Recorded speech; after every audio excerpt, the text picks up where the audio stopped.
Bonsoir à tous, bienvenue dans votre émission Analyse Hebdo. Comme chaque semaine, vous le savez, nous revenons sur ce qui fait l'actualité en Guadeloupe et dans le reste du monde, et ce grâce bien sûr à l'expertise de Georges Calixte, politologue et docteur en sciences politiques. Bonsoir Georges. Bonsoir Marius, bonsoir aux auditeurs d'Éclair TV. Notre premier thème de la semaine concerne la situation politique de la Riviera du Levant.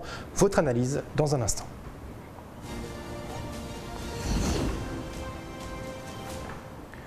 Georges Calixte, depuis plusieurs semaines désormais, une majorité d'élus de la Riviera du Levant s'élève contre la politique du président de l'EPCI, Cédric Cornet. 22 élus souhaitaient le retrait des délégations du président. Cédric Cornet a gardé ses délégations. Pourquoi ? Alors d'abord, rappeler que le processus de délégation, dès lors que le président de la communauté d'agglomération a été élu, il lui a été conféré, délégué un certain nombre de prérogatives. Alors par exemple, il y a un copieur qui tombe en panne à la Riviera du Levant. Le président dispose d'une délégation pour les marchés publics à concurrence de 30 000 €. Il n'ira pas réunir un conseil communautaire pour avoir l'aval et acheter un photocopieur. Le conseil communautaire lui a donné cette délégation. L'intérêt du sujet qui m'a été d'ailleurs, j'ai souvent été interpellé, c'est de voir combien le droit confère une puissance au président de PCI et également au maire, puissance qui a certainement été sous-estimée par les différents conseils communautaires de la Riviera du Levant. Et je voudrais insister sur deux aspects. Si le tiers des élus communautaires, des conseillers communautaires, demande la convocation d'un conseil communautaire, le président est tenu dans les 30 jours de convoquer ce conseil communautaire. Par contre, là où la doctrine est ancienne et constante, c'est que lorsqu'on demande l'inscription d'un point à l'ordre du jour, la constance de la doctrine fait que le président garde la prérogative et l'opportunité de juger si la demande d'inscription à l'ordre du jour, 1, présente un intérêt communautaire, 2, n'est pas abusive, cette demande. Et que s'est-il passé donc au niveau du tribunal administratif? Je rappelle qu'il s'agit d'un référé. Le juge des référés, en vertu de l'article 522.3 du Code de justice administrative, regarde deux critères. Y a-t-il urgence d'enlever à Cédric Cornet ses délégations? Le juge a répondu non. Vous les lui avez données.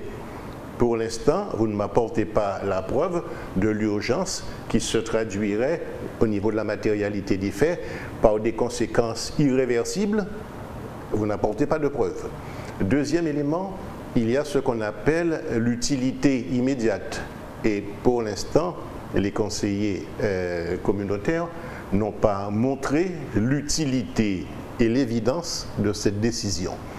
Si bien que par la force du droit qui lui confère la prérogative de pouvoir inscrire un point à l'ordre du jour en fonction de son pouvoir discrétionnaire, eh bien, le tribunal administratif, dans le cadre d'une ordonnance, lui a donc conféré, en tout cas l'a conforté dans ses prérogatives. Cependant, il s'agit d'une ordonnance et par conséquent, il faut distinguer le jugement par ordonnance qui peut suspendre ou débouter, en tout cas les adversaires ont été déboutés.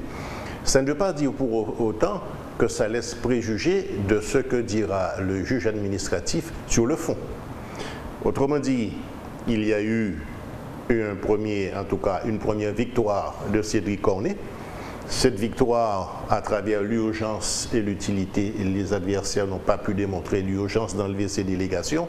Cependant, le juge administratif, par la suite, peut évoluer dans un sens plus défavorable, sachant que Cédric Cornet reste fortement protégé par la dernière jurisprudence du Conseil d'État qui date du 28 septembre 2017 et par laquelle le Conseil d'État a rappelé le caractère quasiment de prérogative exorbitant du droit commun qui est celui d'un président de PCI comme celui d'un maire Et donc, rien pour l'instant ne laisse présager que Cédric Cornet serait, en tout cas que la demande des conseillers communautaires de la Riviera du Levant serait validée par la juridiction administrative. Attendons, je vous l'avais dit, rappelez-vous au cours d'une de nos émissions, ce n'est pas très facile de déchouquer ou un maire ou un président de PCI puisqu'il dispose effectivement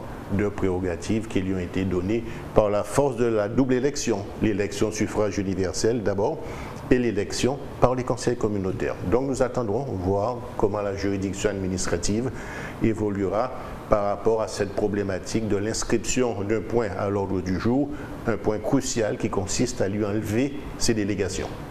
Bien, Georges, je vous propose de passer au deuxième sujet de la semaine. La crise sociale en Guadeloupe ne faiblit pas. Vos précisions, Georges, dans un instant.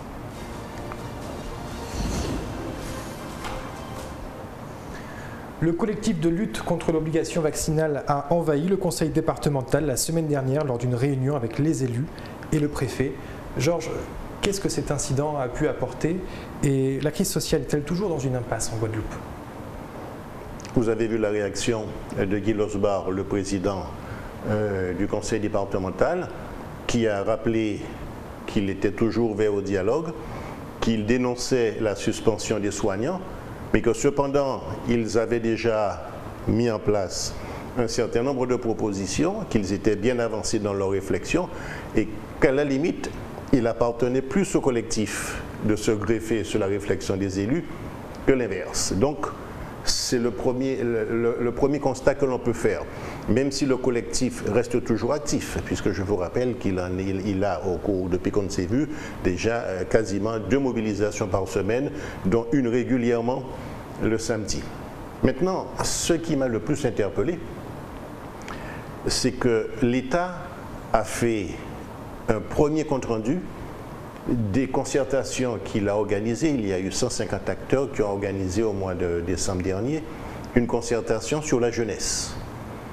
Et dans les conclusions, on constate cependant qu'il va y avoir une commission constituée donc de jeunes et d'acteurs qui tournent autour de la jeunesse, parce que lorsqu'on parle de la jeunesse, on parle de l'éducation, on parle de la formation, et que cette commission garde une certaine autonomie et a vocation à rencontrer tous les acteurs qui ont quelque chose à dire concernant la jeunesse. Attendons voir dans quelle mesure cette commission, qui doit rendre des conclusions définitives au mois de juillet, intègre le collectif dans le cadre des acteurs pertinents pour discuter des grandes problématiques de la jeunesse.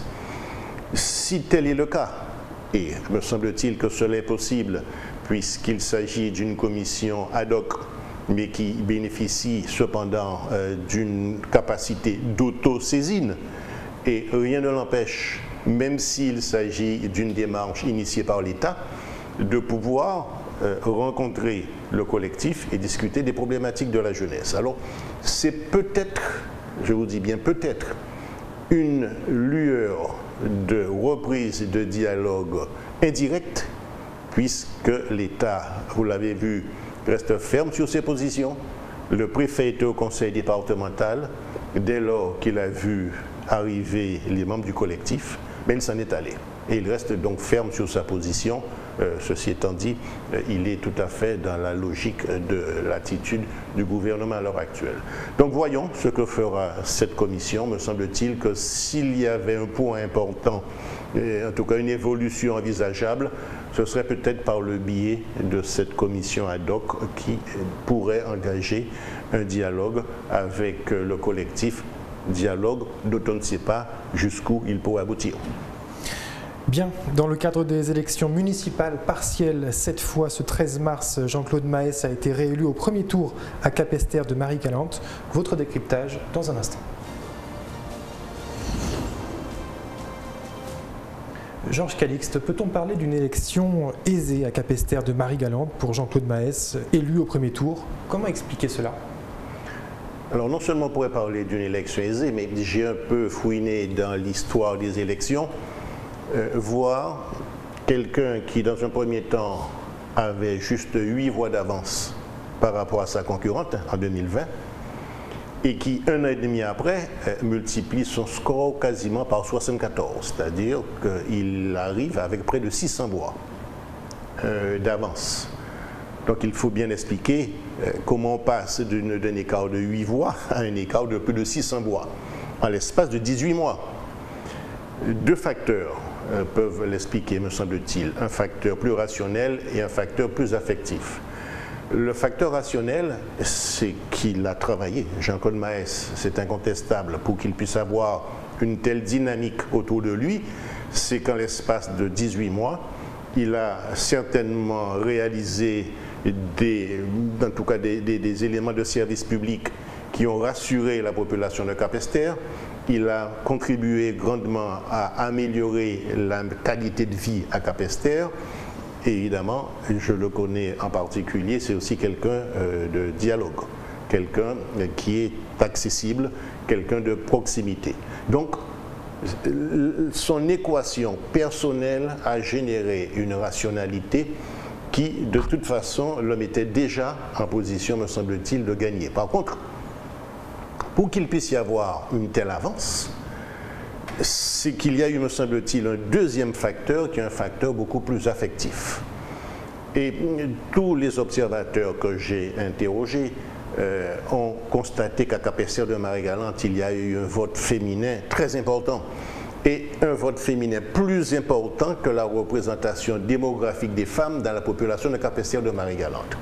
Donc, après avoir sondé quelques-unes, il semblerait que l'adversaire de Jean-Claude Maes a fait de graves erreurs de communication, dont celle qui a consisté en présentant certaines de ses colistières, à utiliser un certain nombre de métaphores qui n'ont pas été forcément ressenties favorablement par la population féminine. À quelques jours de la journée du droit des femmes. Alors, quelques jours de la journée du droit des femmes, mais surtout à 10 jours de l'élection. Ce qui veut dire que si en matière de communication, une partie de l'électorat se sent frustrée par rapport à des propos tenus, qui plus est en utilisant des métaphores que l'on peut utiliser entre nous quand on est dans des rapports de proximité, de familiarité. Mais lorsqu'on s'exprime dans les réseaux sociaux, il y a une manière de décrire en particulier certaines femmes qui faisaient partie de la liste de Betty Bisery. Et je reste persuadé, pour avoir, entre-temps, puisque j'étais sur place, sondé un certain nombre de femmes, ce côté frustration a été déterminant. En tout cas, il n'y a pas eu forcément un vote d'adhésion, par contre, il y a eu un vote de sanction par rapport, effectivement, aux propos qui ont été tenus. Donc, la conjonction d'un facteur rationnel et d'un facteur affectif, eh bien, donne une situation que vous savez et qui fait que Jean-Claude Maes a été très largement élu. Son équipe s'est également investie sur le terrain, puisqu'on n'a pas de tels résultats s'il n'y a pas eu un travail de proximité, un travail près de la population. Et par conséquent, il va pouvoir continuer à travailler en n'étant pas toujours inquiété par l'épée de Damoclès que peut constituer une décision du Conseil d'État. Bien, je vous propose de passer au dernier sujet de la semaine. Où en sommes-nous dans l'échiquier politique national à 3 semaines des élections? Vos précisions dans un instant.